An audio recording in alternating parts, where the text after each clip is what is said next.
it was interesting because we had a few problems with which program was going to go out this Sunday, because there were the one we wanted to do had to be delayed.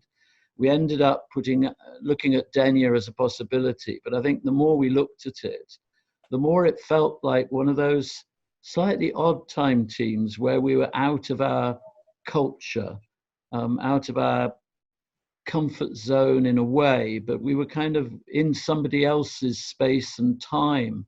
And I remember at the time thinking a little bit like it was more difficult for us to handle those situations, not just because of the language, but because of that, the two cultures meeting across time sort of thing. Mm. How did you feel about that?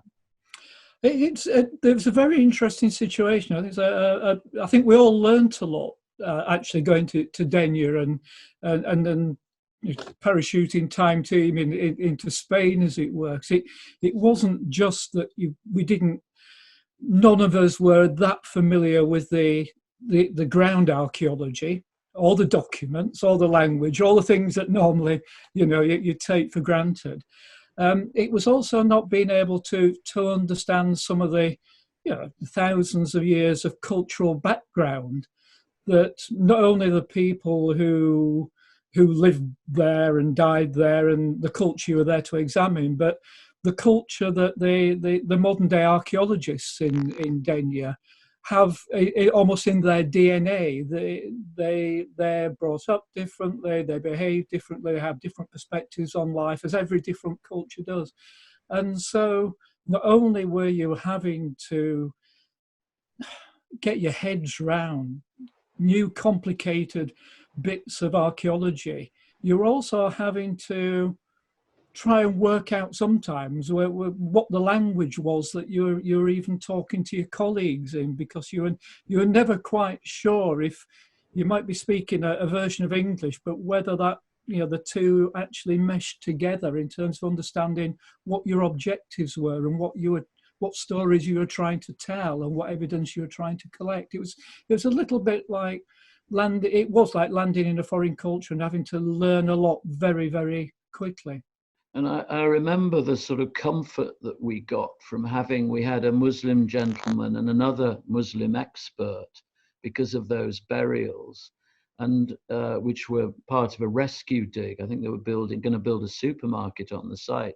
But I remember seeing the man with his hands saying, "You have a hand's breadth and 4 fingers to be buried in," which is why they're buried on the Muslim burials are on their side.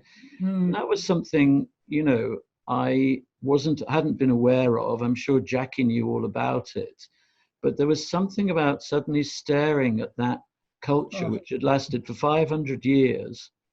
And relatively speaking, we just don't know about some of that information. That's right. I've been around archaeology a long time, and I found being in that cemetery and seeing the layers and layers and layers. You remember some of the skeletons were left on pillars of sand, weren't they, at different levels? It's like a 3-dimensional cemetery, and that was the first time I'd ever seen that many exposed skeletons all at the same time, and partial skeletons, and a very interesting personal situation arose there, because my sister was in Spain at the time, and her husband and friends came to visit us while we were at Denia, and I showed them into the site, and that was the first time that my sister had ever seen an exposed cemetery, and it almost freaked her out. And you tend to forget that even within our own culture, even just seeing cemeteries and skeletons exposed is quite a momentous or a shocking moment, depending on which way you approach it. And I felt much the same. It's the first time I'd encountered that much cultural overlap as well as personal overlap on one side. And you mentioned Turkey as another place you'd been to, where you'd had that slight sort of feeling of not being quite, sure of the ground, the cultural ground you were on, in a sense. That's right. Yes, I worked on an excavation which was run by an Oxford academic. This long before I joined Time Team, and it was in central Anatolia in Turkey, and it was a Hittite citadel town which had been ransacked and overrun by the Romans, and so there's a mix of pre-Roman culture and Roman culture archaeologically. And I was surveying lumps and bumps out there rather than digging holes, but lots of people were digging holes. But what I encountered there was not understanding anything about the archaeology of the Hittites, first of all, and having to try and rapidly assimilate what Hittite lumps and bumps might look like in the landscape, and trying to come to terms with all this. It was a very interesting challenge, but it was working alongside Turkish archaeologists and Turkish labourers who were working with Turkish archaeologists who behaved and operate very differently to how we operated. So it was everything mixed together, and I felt a bit like an interloper. I felt I didn't quite ought to be doing this, even though you knew you were bringing a new perspective, and you were trying to help people understand that you could get evidence by looking at lumps and bumps and understanding what you could see. It wasn't all about digging. But a lot of the time, I think I felt as if this isn't really my territory, and perhaps I need to stand back and learn more than I'm actually able to communicate. Yeah.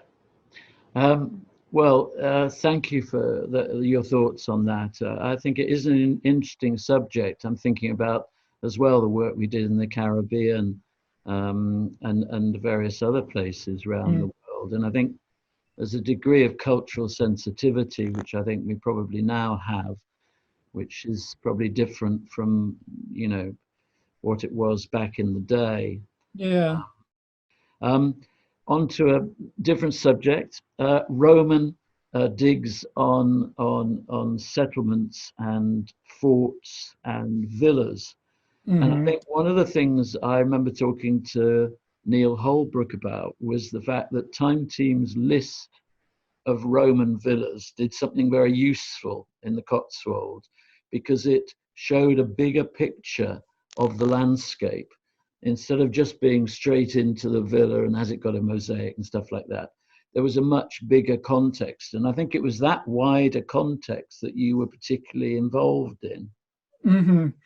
I think, I always have a tendency when you use the term Roman villa to want to yawn, but because you tend to think, oh, we've done a Roman villa, what's going to be new about the next Roman villa, and so on. In the detail of Roman villas, they often are very repetitive in the archaeology, in the footprint of the buildings and mosaics and all the expectations that you have with Roman villas. But what happens when you start to look at more and more of them is that you start to understand how the Romans were using the landscape, where they were choosing to put their villas, and why they were starting to put villas in certain places, in different parts of valleys, next to springs, next to rivers. Once you've done half a dozen of them, you start to see patterns emerge. And so the more you do, the more you understand how the Romans are living within that landscape, how they're using landscape features which are there beforehand for boundaries like Saxon burial mounds and so on. You start to understand what they're leaving behind them, and then how that influences how the medieval fields are laid out. You start to understand that full tapestry of a period the more you do. And that work we did in the Cotswolds, I still look back on that with a certain amount of pride. I think Time Team did an absolutely magnificent job in revealing a whole host of not just new mosaics and new walls and all that sort of excitement that you get from digging holes, but that contextual understanding of how the Romans are occupying a landscape for a period of time, adapting the old landscape, living with it, changing it, leaving that behind, and then somebody else adapts it. And I think Teatime made a massive contribution to the understanding of landscape through that work we did in the Cotswolds. Yeah.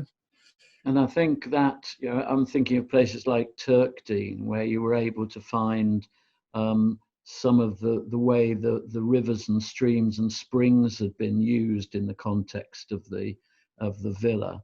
Because I think we ended up with a sort of Roman bath in the centre of Turkdene or something, which was required water supply.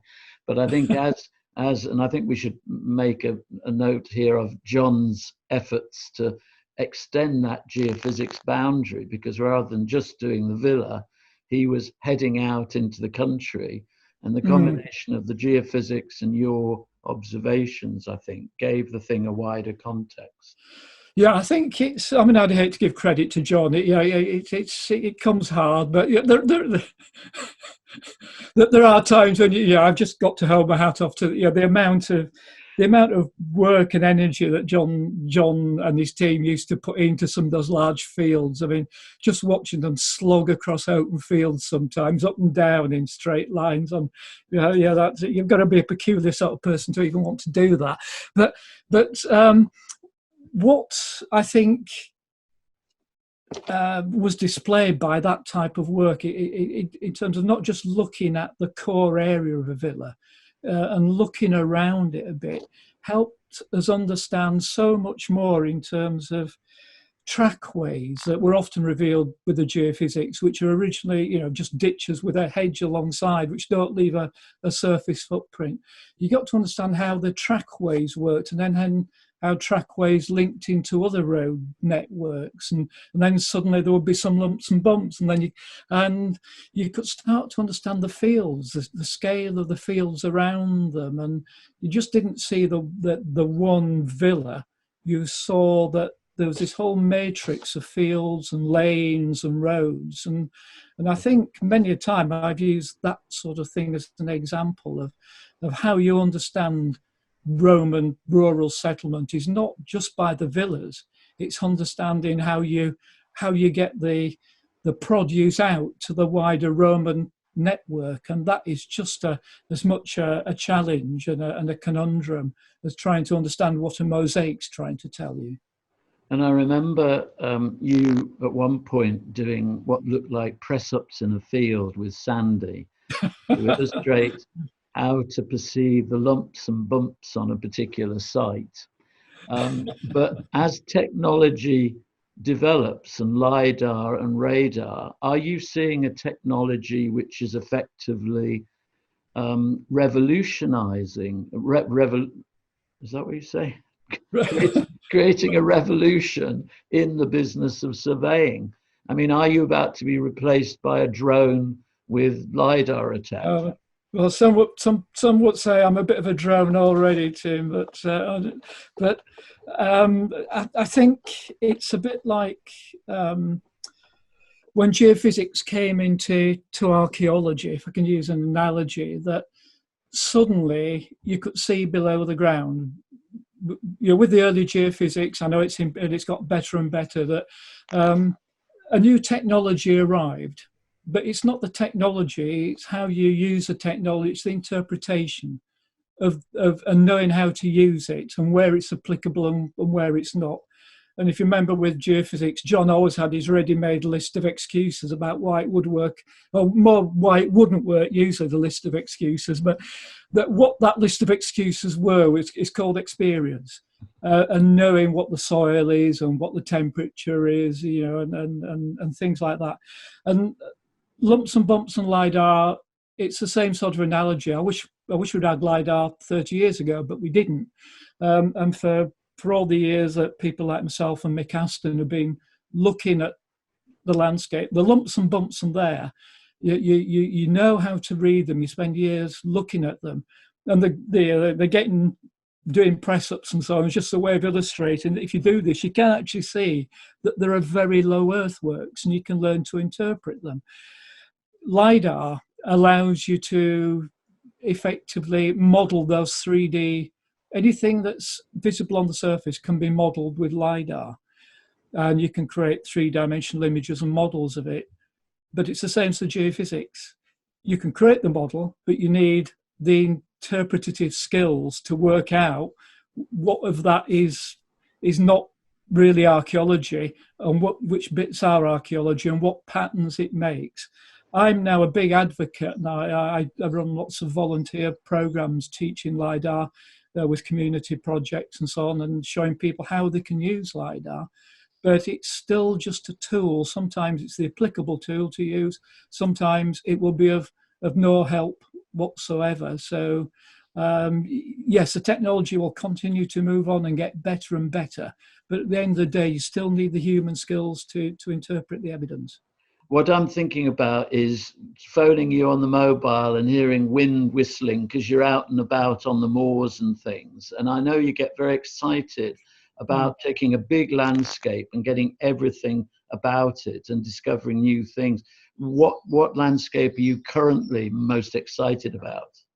Well, it's the North Pennines, the North Pennines of England, where, I mean, just to give you an example, that's an example of using LiDAR, working with community projects, both teaching people how to use LiDAR, but secondly, how to involve themselves in academic research into landscapes as well, and discover new archaeology themselves by doing it. And to give you an example, we've now covered on one project I've been running 860 square kilometres of the North Pennines. That's almost 3/4 of the whole of the North Pennines area of natural beauty.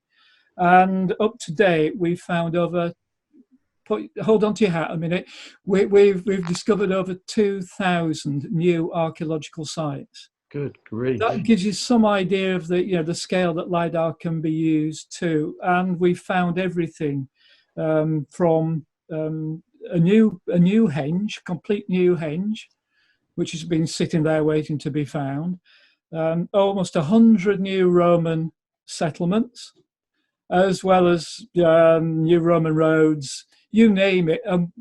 To cut a very long story short, I mean, apart from thousands of sites are discovered, we've completely changed the perspective of the North Pennines from being an empty wilderness that the Romans sort of bypassed, apart from going in to get lead and putting one Roman fort in there. We've now found that all the 5 major valleys in the North Pennines were actually full of Roman settlements, all along the valleys with their fields and farms, and that is one of the sort of great examples of how LiDAR can be used to discover new archaeological sites. So I'm spending a lot of time in the North Pennines, where yes, it is wild, wet and windy.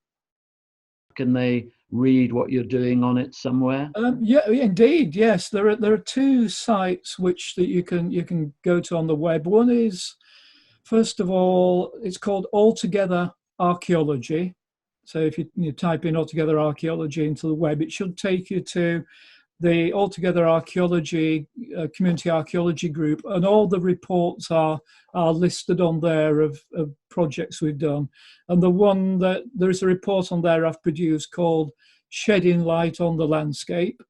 LiDAR, light, shedding light, get it? Very good. Shedding light on the landscape, which tells you about that project, which is the Allen Valleys and Hexhamshire project. And there's another website called Epiarchum, which is the Roman name for Whitley Castle, which is a Roman fort in the centre of all that, of which I've got a university project based there now. This is the most wonderful Roman fort, and I've characterised it as the best preserved Roman fort in Britain. It's absolutely staggering because it hasn't been messed around by archaeologists over the years too. Nobody bothered could go up there because it's wild, wet and windy.